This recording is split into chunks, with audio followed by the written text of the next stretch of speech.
So you can kind of understand why your parents would be like, no, you can't do this, you can't earn a living from this. Because during that time, they had to, work for, how do I call it? Like, work for what is necessary to survive. Yes. Yeah, but because of their hard work in the past, it has given us the privilege and opportunity to explore what we actually want. That's true.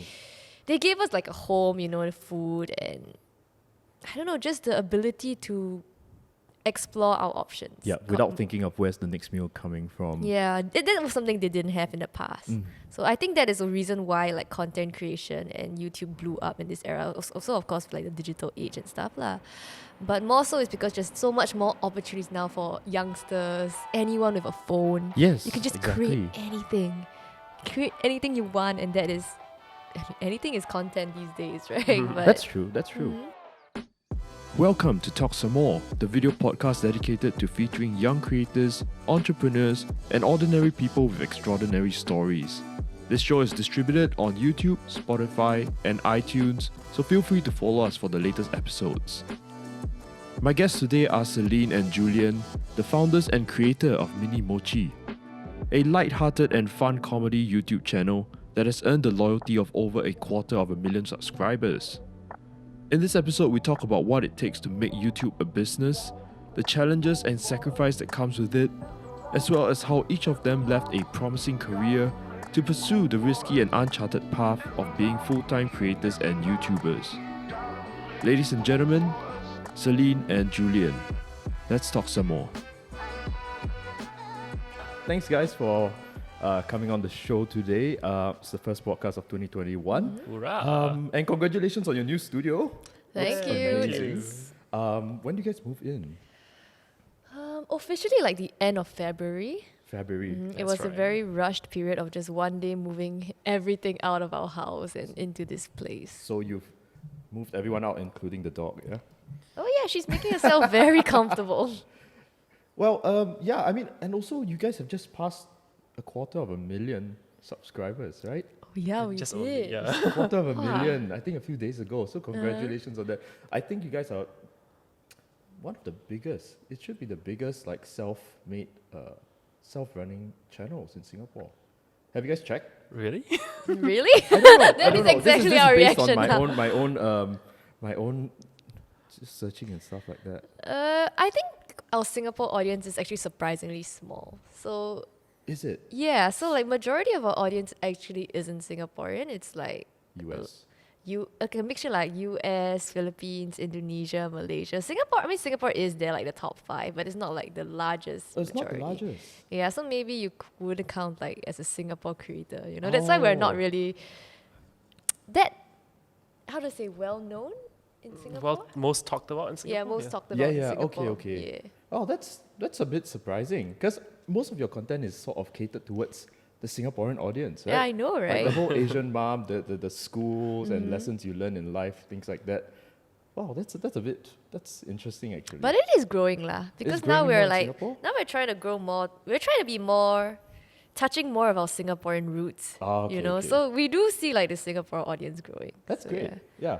And I mean, you guys are obviously this is a big step for you in your company, right? To set up your own studio here, having an enormous space. I mean, what kind of triggered that move? I mean, firstly, it's a big move with a Yeah. lot of things to think of, finance and moving and all these Definitely. things. It comes with its benefits and disadvantages. So, yeah, what went through your mind when you moved here? I think I can take this.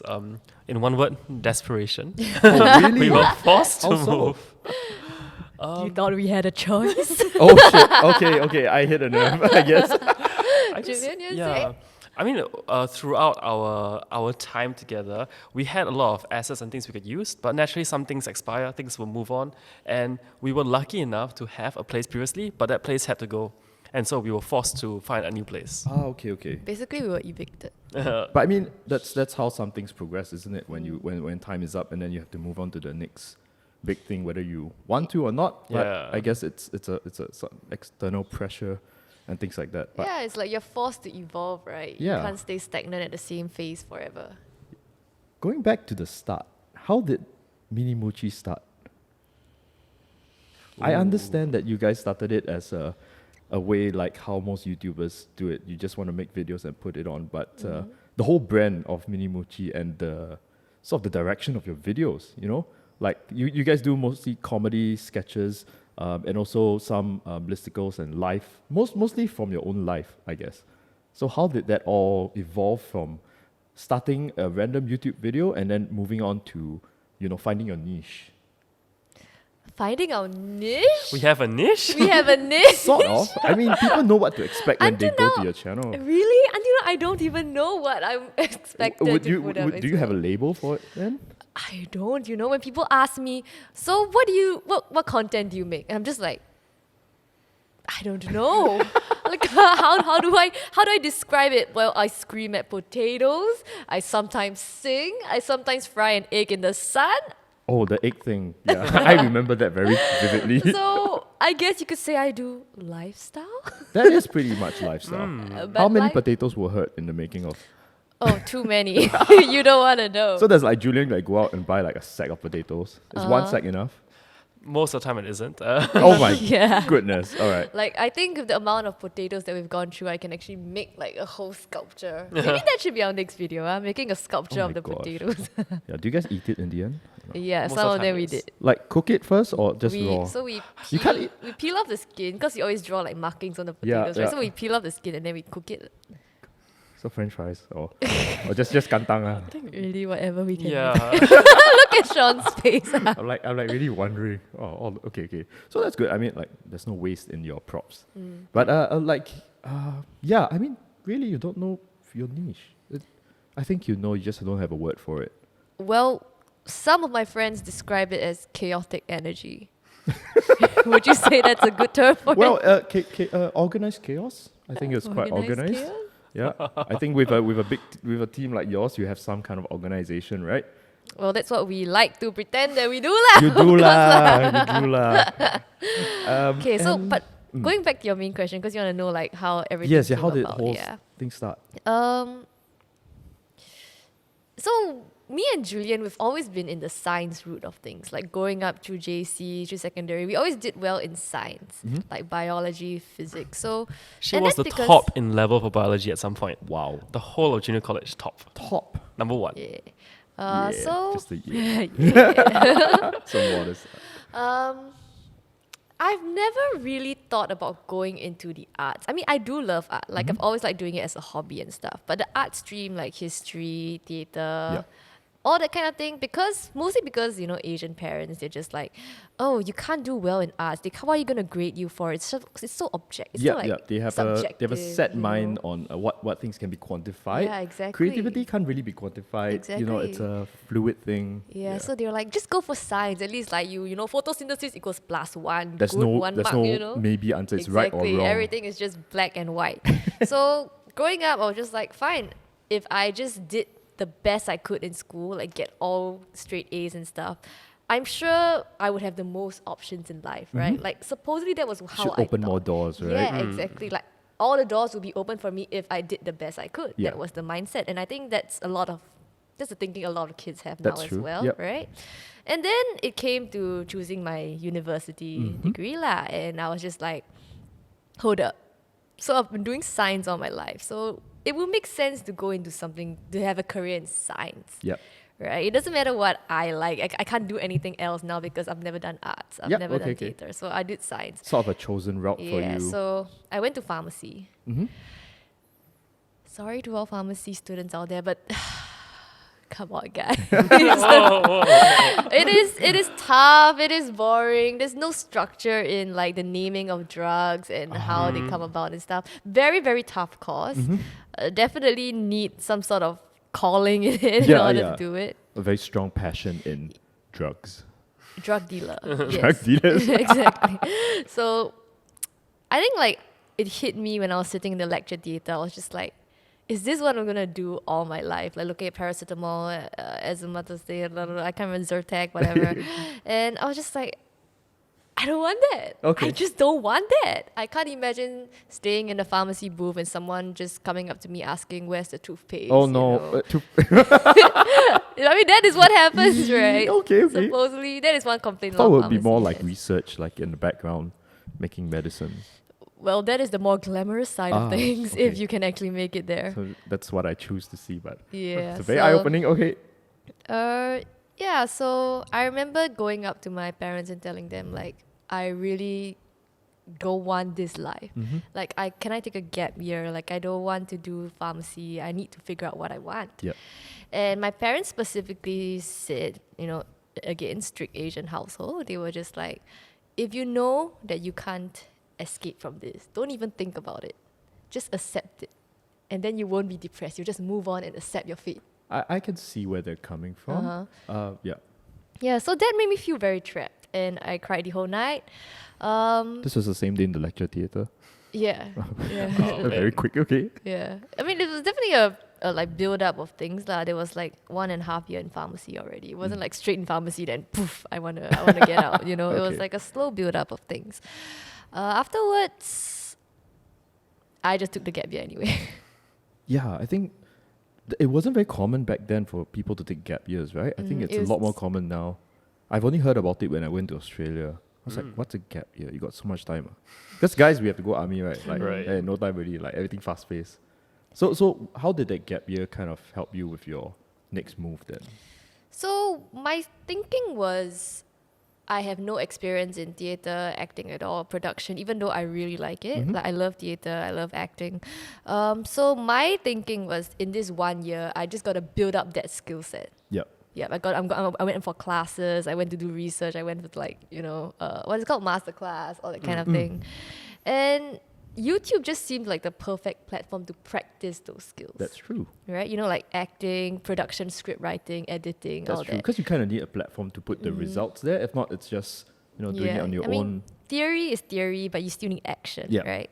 So we put it in action, and I just posted it onto YouTube lah. And surprisingly, people liked what I made. Like I don't know why, but surprisingly, they liked what I made. It wasn't too long before we kind of had like our first viral video. Was it the influencer one? Actually, the first one was the Beauty and the Beast Yeah. parody. Beauty and the Beast. The parody. Okay. It was a Yeah, I'll get to Singaporean that Beauty singing and the part in a bit later. And then the one that really hit though was, of course, the Singapore influencer one. Yeah. Yeah, you know that yeah, one yeah, too. that was the most recognized one that I can remember. Yeah. Yeah. And yeah, that was when like my life kind of changed, like, because I was scouted by MediaCorp, and Yep. then things became more stable and certain in a Mm. say. Like it felt like, okay, I can actually do this, Yep. rather than a hopeless feeling. It was just now, okay, there is hope. I can build something for myself. Yeah, there's some form of not validations. Is it called validation? Like a result kind of thing? Because like what you said, there's no certification. You didn't study it, but when people start to recognize your craft, it's sort of that like, yeah, I can do this. There's somebody that's saying like, yes, you're good at this. Yeah, Is that affirmation? Yeah, affirmation assurance. Yeah, assurance. Yeah. Assurance. So I think like firstly, like it's really brave to move out of what we would Singapore would call a safe route. Like all the I know. doctors and engineers, lawyers, things that they have been tried and proven to be a successful career. So yeah, firstly that's very brave. I understand like Julian as well. You also did. What happened to all the medical students? All medicine boring you all to death, right? Yeah, but. Yeah, so like what you said, we'll come back to Julian's story in a bit, but like what you said, you so from then on you started making YouTube videos, and when did Julian come into the picture, or was he already there from the Oh, start? he was always there from the start. Nice, okay. Yeah. That's right. Yeah. So this was kind of your baby that you've molded, but what is MiniMoochi? What's Mochi? It's the soft. Oh, Is that the dessert? The name I'm talking about. Yeah, the name. Mochi, yeah, it is the It's dessert. the So, dessert, right? a lot of people always say mini mochi, Mochi. but actually it's mini moochi. What did I say? What did Moochi. you say? I think it's a Moochi. I moochi. said you said Moochi. Moochi. Yeah. Yeah, it actually has no like relevance to the dessert at all. It Okay. just so happens that I just called myself. I need a name, and I was just like, It's a cute mini name, mochi. right? It sounds nice. Okay, I like it. I'll take it. That's kind I'll of make thing, it. right? Like once you get to that viral place, whatever sticks lah. So if you get something bad, like if you name yourself something else. Oh, do you know what I wanted to call Oh, myself what? actually? I was gonna call myself Burp the Butt. What? The butt. Burp the butt. And Julian was really adamant against it. I would have loved to see like MediaCorp like posters, like at events or at burp the butt. Yeah. Burp the butt. It's Bob the butt, but I just want to pronounce it as burp the I butt. thought like butt burps are like farts. Oh my gosh. That's what I thought it meant. That could mean something, huh? Yeah, and Julian was like, do you really want to be associated with a butt? Oh wow, yeah. Yeah, so I mean then at that time at the time of while you're molding this, yeah, like you said, you didn't know why your audience liked this kind of videos, but was there a target audience for you, or is there a target audience now? I mean, There wasn't a target audience. I think the target audience was always just Singaporean audience, could like relate. Chinese, Asian audience. But it kind of attracted a certain group of audience, right? That was like the younger preteens, I would say, like 12, 11, that sort of age, Yeah. around that age group. Is it because I just give off that vibe? I'm a kid inside. It's a fun innocence in a way. yeah. I Yeah, think I the think so. speed of the pace of the videos, Yeah. it's something that the younger audiences can relate to. I mean, like for me, my audiences are like above 25 to 40 because I talk about like filmmaking equipment that only at that financial stage of your life you can Yeah, afford. that's true. Yeah.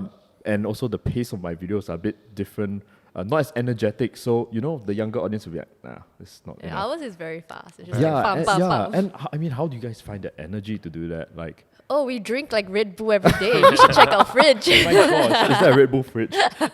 Like, oh my gosh, like, yeah. I mean, every text that Julian replies me is with an exclamation mark. Oh yeah. Right? I was like, why is this guy shouting at me? It's like, okay, like I'm reaching, okay.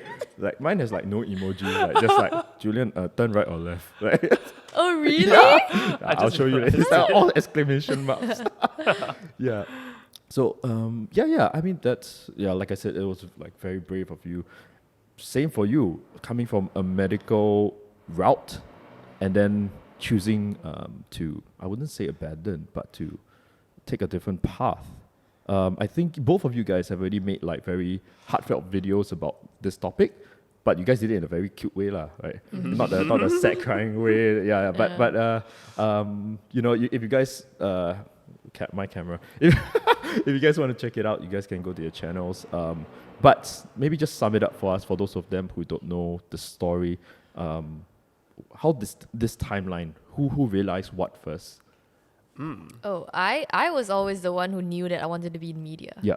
Yeah, Julian was always the I want to be a doctor. Oh, I want to be kind doctor. Wow, really? So Okay, Yeah, okay. he was the altruistic. I must help the world through medicine alone and not nothing else, just medicine alone. Even though there are so many other ways you could help people, but no, medicine. Laughter is the best medicine. Yeah. Hey, You wow. see? Have you guys used that line? I'm pretty sure it's in one of your videos.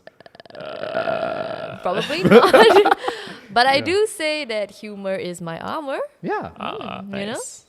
All right. So Cool. yeah, it was always me who wanted to be in media. In fact, Julian hated the idea. Kind of at first. For a very long time, he didn't want to do YouTube. He was like, oh, find somebody else. Oh. I don't want to do it. Why? May I ask why? So when it started, when I was in my first year of medical school, as the person who wanted to be a doctor so much, filming took a long time.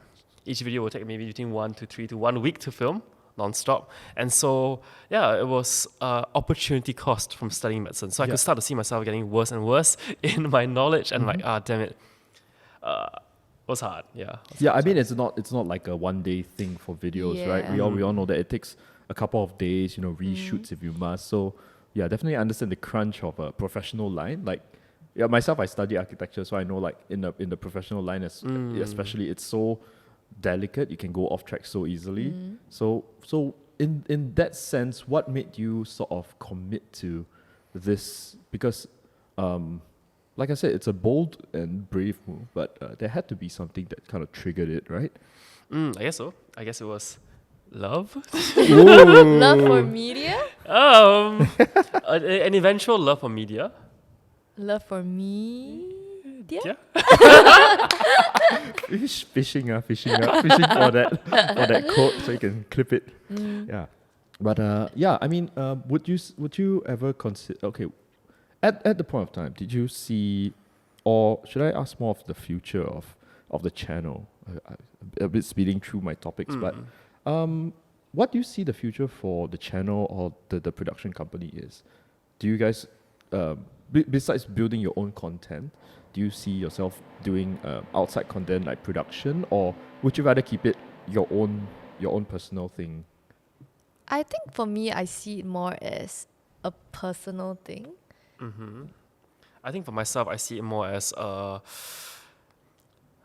slow growth to something much bigger. Yeah. We don't really have an exact concrete plan of what Of course, things are going to look like in the future.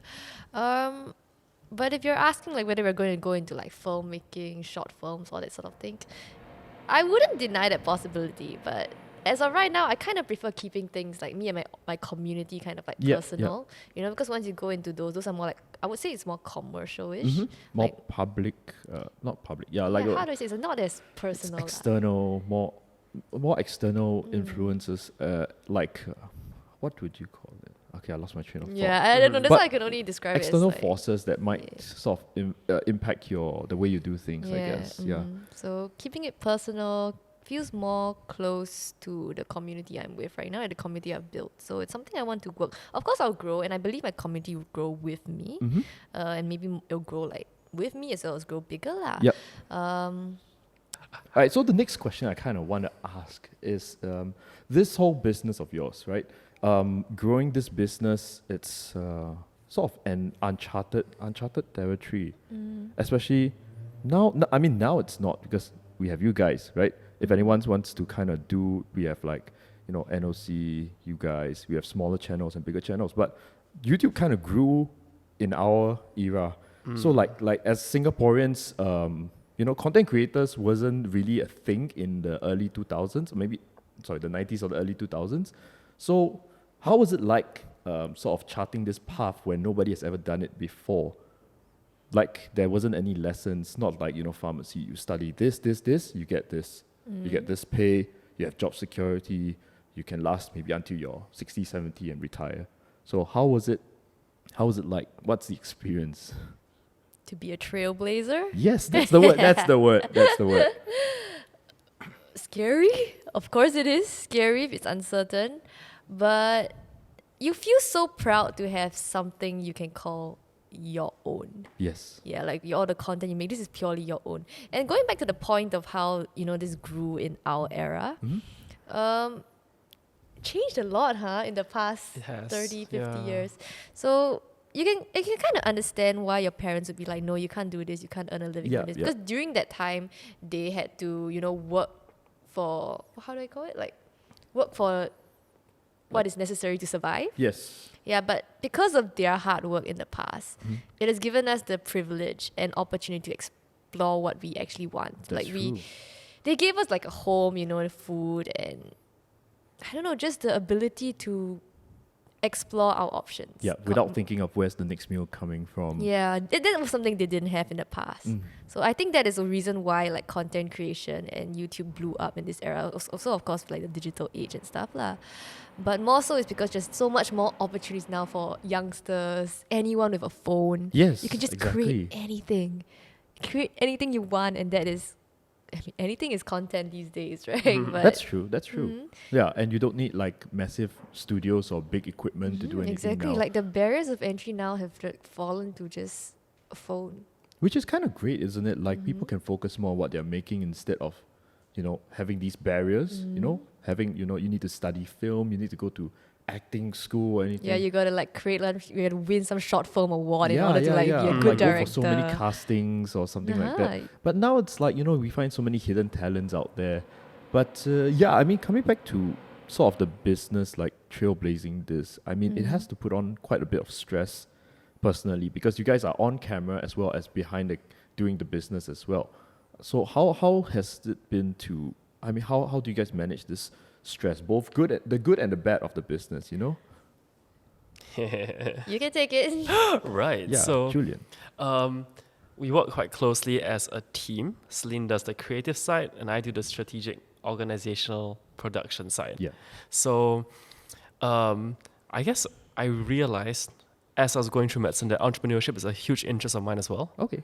And I love it. It's just the freedom of it. In a very macro perspective, when life started out in Singapore, there were many small businesses. Small businesses grew to big businesses, and people therefore worked for the big businesses. But at some point, the big businesses need to change, but they can't change because they're too bureaucratic. So that's where small businesses start popping up again. It's like a cycle. Okay. And that's what I was taught in I kind of get it. Yeah. Yeah. I'm struggling, but I kind of get it. Yeah. So I follow a few foundational rules, I guess, with respect to building a business. The first is you do touch your heart and ask yourself, do I really believe in this? And you have to discern your own truth. So I felt that media had huge potential, and I truly, truly believed in it. In a very simple sense, every day counted, and we were going towards the future. There was something bigger. Another concept is, I guess, that of pivoting. Be very clear of whether or not something is working or not. You have the flexibility to change your mind. Yeah. Many times. Yes. So I am more likely to hit the final outcome because I can change my mind rather than if I had to aim really far and snipe a target very far away. So it's not a one-hit wonder kind of thing. It's more of a multiple shots. Yeah. But at the same time, you kind of have to be pretty decisive in this line. I guess to know when to change directions or when to stay the course. True, yeah.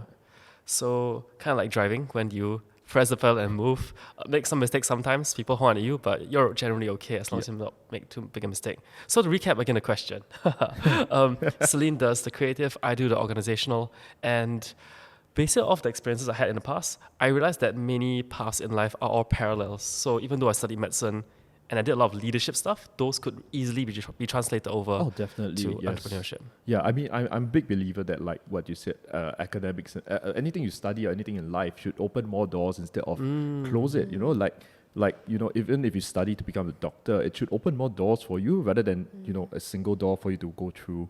And I think that's a lot of things that our generation kind of struggled with, and now it's a bit better. More people are studying something that they thought was right, but finding that one moment where they want to change and taking that leap. So I think people, like what you said, firstly, we have the opportunity because of the previous generations, they've afforded us this opportunity to be creative and to, try different routes, But then it also takes a lot of personal courage, like what I said from you guys. It's because I come from, like I said, an architectural background, and I have thought of what if I did something else? What if I did this film thing for a living? And it scares the shit out of me. That's why I have so much admiration for people who actually take the plunge and did this career against the majority of odds. Not odds, more of the opinions of the majority, saying are you sure YouTube is a career kind of thing? But I think you guys have kind of proven that it can be a viable, industry, job, career path, passion. Yeah. And with that whole driving car thing and people horning you, I'm not going to ask what you guys do with haters or anything like that. I'm more interested in how you guys channel both the good and the bad of the public, I would say, because it's probably an emotional roller coaster. I mean, I get one bad comment and I feel kind of shitty already, but you guys have 250,000 people watching you. So how does that internalize, or how do you guys process that into making it better, or making time to take a different direction or something like that? Sorry, a very deep question. No, it's more of, I think I've been very fortunate in the sense that I don't think I've ever gotten a really malicious hate comment. So hate comments, yes, but hate comments usually come from people who have a certain perception already. For example, Blackpink, like, I want my Blackpink idol to look like this and sing a certain way. So why are you making fun of them by not looking like them and not singing like them? Why aren't you Blackpink? Vendetta against exactly. You, yeah. So those are people who already kind of have a mindset. They don't hate you. They just hate that it doesn't fit their idea of what they wanted. Okay. So you don't take it personally. It's just like, it's not personal, basically. Yeah. And that is something that I think a lot of YouTubers have to, as in they don't have to, but a lot of YouTubers tend to use that mindset, which is don't take it personally.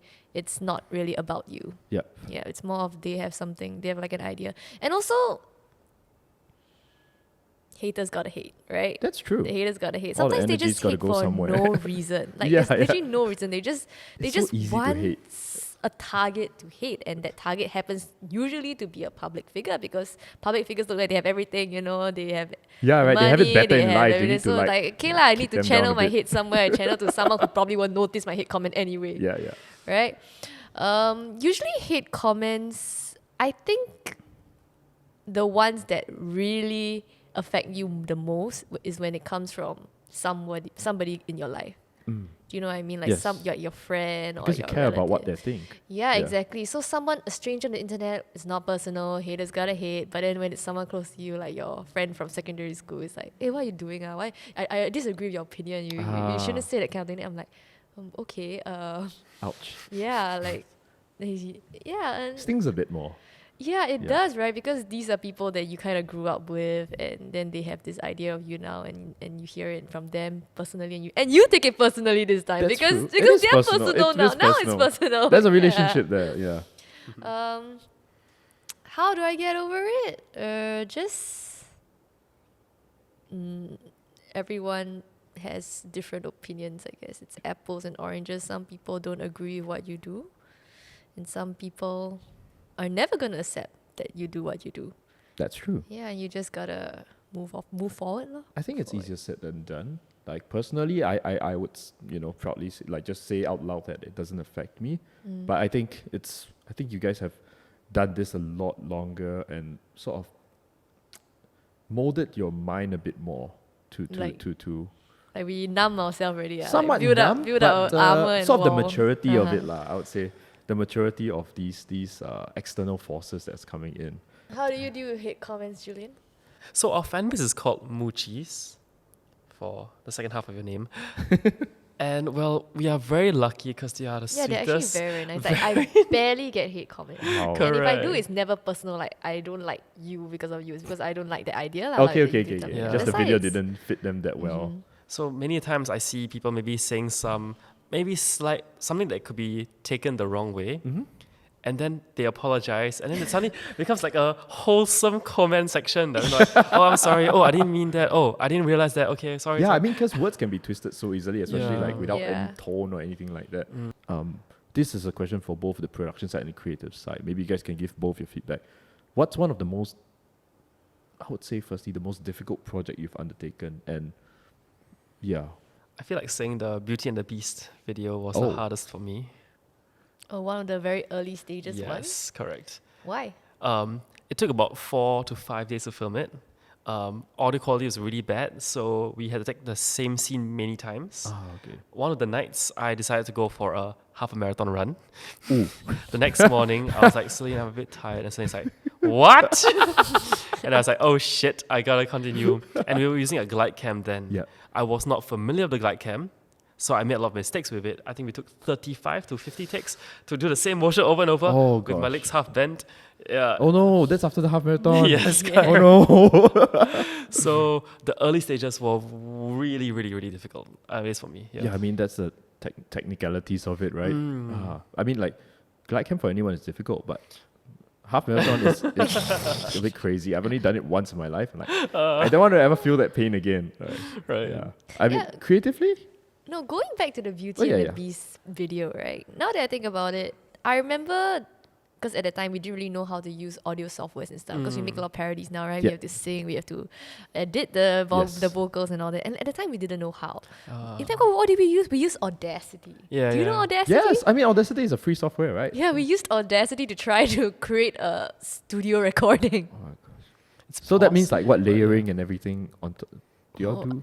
So we didn't know anything. Yeah, we so didn't know anything, We used a so- shotgun mic and just press record, then sing the same thing over and over again. So you got one stretch for recording, Yeah. and then you cut and splice it together. Oh. Really difficult. So you say the same verse over and over again. Kind of. Yeah, and of Okay. course I was not. We weren't really good at singing then, so it was like I mean we're not very good now also lah, but we were even I was worse just then about to lah. say, You know, we were even worse So then. you guys are okay? professionals now. we were even worse then. All right, and when it came to having to adjust the pitch, I Yeah. would go to like Final Cut Pro, okay, a video editing software, okay. and I tried to like push up the pitch, and I have no music background or anything, Yeah, so yeah. I was just like I remember sitting in the room and I was just like, oh, this is terrible. I'm gonna cry right now. And I just cry like tears coming out. Just like I can't do this, Julian. Help dripping me. on You the at least keyboards. know. Yeah, like you know music, right? You just help me. And he's like, oh, this is so bad. And I think we in the end we just scrapped it and just redid the entire thing one more wow. time. Yeah. So I think the whole video took like 3 weeks actually. Yeah. It could have been easily done in a week or a few days, but the whole process of learning Yes. learning a new skill. And that's the thing about creators like us. Like we don't have a background in it. I never learned video editing. It was all picked up along the way. And it's like what you say, if you don't put it out there, you will never sort of improve yourself. It's always like, yeah, it may not be the best, but you gotta move on to the next thing. And I mean, yes. So that's the struggle of most creators at the start, I think. Yeah, learning. Learning how to process your creativity, learning how to handle the technical aspects and not run half marathons before that. So sort of scheduling yourselves. I mean, like, what's it now? Like, you guys organize your own schedules around your own businesses, right? That also must be pretty something you guys, do you all take it very tightly, or do you feel more flexible now? Feel more flexible now, but we always try to hit the deadlines, which is like one video every week. Ah, okay. Yeah. Yeah. But as long as we get that out there, then you can go out, you can take a break. It's fine. That's so nice. Yeah. See, I mean, this is- architecture. Architecture. Psychoing me today. Yeah. I mean, it comes with its territories, right? You guys are running your own businesses. It comes with the risks. Yes. Like you guys have overheads as well. Your crew, your equipment, your rent. But it comes with its freedoms. So yeah, good and the bad. I think people think it's a lot easier than it looks. But looking at my own personal boss, I know it's like a hell of things. Like you have sleepless nights, not knowing when the next big income is coming in. How to feed your dog. What's the dog? Gone. But yeah, I mean, so the most challenging video, would you say? How about the most expensive? Expensive. Oh, hot potato. I think. Is that the most expensive? But that's not really a YouTube video though. That Not was like really. that was like a That was stick. the stream one, right? Yeah. But that was more like a client job, right? Oh, Kind of. But it was tricky because we had to quickly upgrade our skills to become live streamers. yes. And I had no idea how to do it, so we got to figure it out. Then you have all your arrays of equipment and all of people are telling you different things. And you have to make a choice. Yeah. What do you buy? What do you roll with? It was tough. I mean, that's the adaptability, right? I mean, how fast you can quickly adapt to the next thing, you know? Yes. Nobody saw this pandemic coming. Nobody saw live stream coming. We thought live stream was always there, you know, Twitch and stuff. But we never thought it would enter our lives so deeply, you know? Now everybody's buying video capture cards and things like that. It went out of stock so fast because I was trying to stream as well, like on Twitch, playing games and stuff like that. So I know how rare those cards were at the beginning and like how everybody just went online. YouTube was flooded with tutorials on how to do live streams, you know, how your audio, how to get it in sync. Got some lag time or something like that as well. But I mean, it shows the growth of your business as well on how you adapt to different circumstances. And I think this adaptability is something very important, wouldn't you say? Yeah.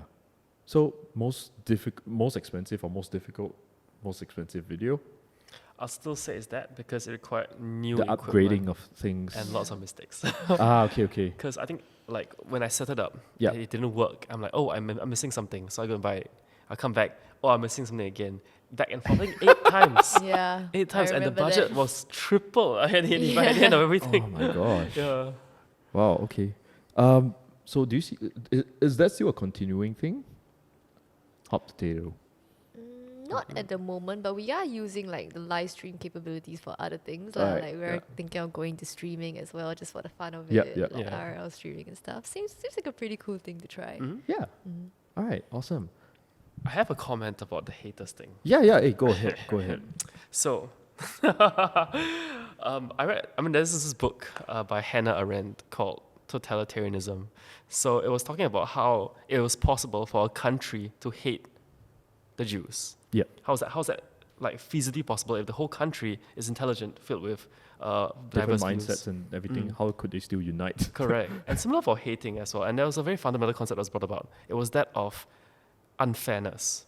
So for the Jews back then, when when the command was given by the authorities to remove the Jews of their privileges, like they were sacked from their jobs, etc., they still were fine for a while because they had reserves and savings. And then people could see that and they feel, hey, that's not fair. I mean, they were removed of their privileges and yet they still live quite lavishly, for example, because they did have high positions. Yep. And the unfairness did fuel more things. So I did feel for a long time that if you got famous too fast, without showing that you would put in too much hard work, then people may say, hey, that's not fair. Like, I could have done that. How can you can get it all? Yeah. But if you toil and suffer, then you have something to show. Like, you can do that, you too, and you can get where I am in a way. So as we were toiling through and it was getting harder and harder, I was like, well, that's good. We're protecting ourselves from it. Oh, okay, yeah. I 'Cause see it where was, you're coming from. it was really hard. Yeah, in every sense of it. And the sacrifices started to mount more and more, sacrificing career paths, relationships, etc. Do I think it's difficult? I mean, everything is difficult in different fields, but I feel like we might have gotten less hate because we put in the hard work on it. So some people may say The struggles were there. Yeah, So correct. it's sort of like it was obvious that you earned your way there. In a way, rather than having an unseen, having all these struggles unseen by the public. Correct. Yeah, so like not a one-hit wonder kind of thing. Yeah, I totally get what you mean by this overnight sensations getting all this hate. Because in society, I think everybody feels like you need to earn your way there. You need the blood, sweat, and tears, and luck shouldn't be a factor, you know? Even though it is. Even though it is definitely. Like, you can struggle on YouTube for years, do all the right things, but if it doesn't hit, it doesn't hit. Correct. You know? There is no one formula for it. Yeah. Yeah. But I hope it hasn't affected you guys too much. As creatives, you keep your minds fluid. Sometimes, not as like, black and white as we used to. But yeah, I think everybody struggles with that some way or another. Just that you guys are a bit more in the public eye. Did you ever foresee yourselves being in the public eye? You always wanted to do acting and production, right? Yeah, I did. So you but kind of knew this was kind of coming. I knew that I didn't particularly want to be, Famous. yeah, like, I don't know how it is, but I know that if you are not famous, like not known, that would have mean that you didn't really succeed. Mhm. You know what I mean? In Yeah. that sense. So even though I don't really like the idea of, people recognizing you outside and then like taking picture like of you sneakily and stuff, it's like it's like Some it form of comes with it. validation. Yeah, it but it comes comes with with the yeah. also same thing with the hate comments, right? If you don't get hate comments, Means it people aren't means paying that attention. if you don't get hate, no, so they always say that if you get hate comments, it means that you're getting somewhere, Ah, okay. right? If you don't get hate comments, it just means that you're still stuck in this small little bubble and you haven't expanded beyond that bubble. People have a choice to watch you or not to watch you. So their attention is the currency. If they choose to put attention on you, actually it's a good thing, even if it's hate. Yeah. Because the worst thing a hater can do to you is actually neglect you. Okay. Yeah. So neglect is the like if you're not even worth watching, you won't have haters. correct. That's true. That's what I'm saying. Like if you have hate comments, it means you're on the right path. Yeah, it means that when you put Yeah. out a video, not only are your fans watching, but the video is being shared or being seen by people who didn't intend to watch a video and then therefore didn't like it. Ah, okay. Yeah, But that's good. That's a good outlook on things. Yeah, so see hate comments. Yeah. All right. I think More, myself, I please. need to be less spiteful. My replies need to be a bit more nicer. I mean, any advice for people wanting to look into this career? I mean, now the time is it's a bit more, I wouldn't say saturated, but it's a bit more, not common. What's the word I'm looking for? It was less rare, I would say, in the next generation. I mean, what do you think your advice to them would be if anyone wanted to do something like that? A wise man once told me, get good. Your replies Get always good. so- Get good. Oh man, I never thought that would be a thing. I thought of being bad. But I guess what he means by that is that, I mean, think really, really hard. Watch what everyone is doing. I mean, really put yourself out there and learn from everything. It's a very scary concept, and the imagination is infinite. Yep. But if you really put in your heart into it, that's the first step. So you're getting smart. The second step is just to do it. Yeah. Just do Really just do it. Yeah. There's one thing that always holds people back, and that is, like you said, fear. It's scary, right? So, like what Julian said, just do it. If you can't do it without, like, if you can't do it brave, just do it scared, you know? While you're still scared, just do it. I have a personal example of this as well. So when I created my own YouTube channel, yes, I have a YouTube channel, guys. Yeah, you check it out. Yeah. Plug. So when I first created it, I was like, okay, I want to make it good, Yeah. but I can't because I got no time.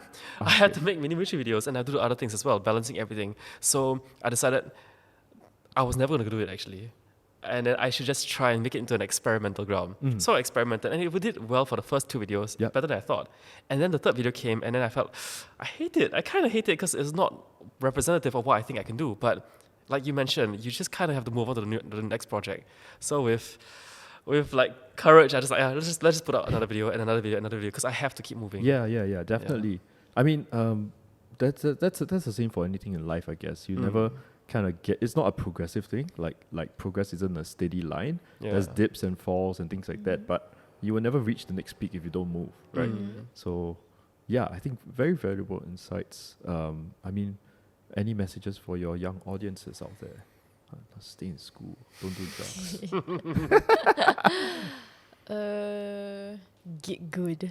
Get good. I have one which I felt very strongly for.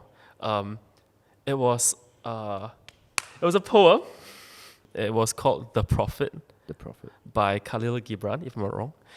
So there's just one phrase in it that says, "Parents are like the bow, and kids are like the arrow.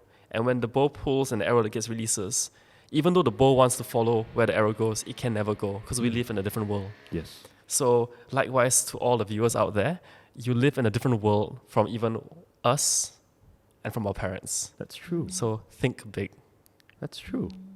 You can follow some lessons, but like you said, it's another uncharted path for them. Correct. It's a lot of external. Why I keep saying external forces? Yeah, I'm Too much starting to Star think you're Wars. really Externalities. spiritual. I'm not. I'm like, oh, Shawn is very spiritual. I mean, there's so much things going on in the world right now. So it's I mean, there's not a word for it. Just influences from political or climate. You know, you might not have the polar ice caps anymore. I don't know how that will affect them. But yeah, I think it was really enlightening to listen to you guys, the biggest creators I know. So very privileged to have a chance to talk to you guys, and I mean see a different side from what you guys usually put on your channel. You know, these sort of deeper thoughts, very philosophical. This guy. Yeah, this guy. The amount of is like books that he can he read- recite, my gosh. I've never even completed a book. Like, that's me. Yeah, you can really tell the difference between like he's more of like the technical, Yeah. intellectual. I'm just like crazy, free spirit, yeah. I mean, it's a yin and yang thing, I Yeah. guess. But thank you so much for your time, guys. I think we can wrap this up. I'll leave all the links to the MiniMoochi channel here. Do support them. I think the next time I can talk to you guys is at 500,000 subscribers. Oh, That'll that be seems so far super cool. away. But It's I remember your first 1,000. That should have True. that was the most painful. But I foresee great things for you guys, and thanks again for your time. Yes, and wishing you guys all the best in You the future. too, Shawn. Me Yeah. too. Bye.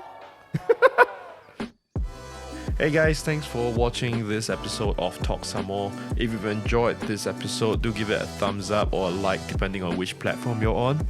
If you want more content like this, do also consider subscribing and leaving some comments as to what you'd like to hear next. For now, thank you for your support and I'll see you in the next episode.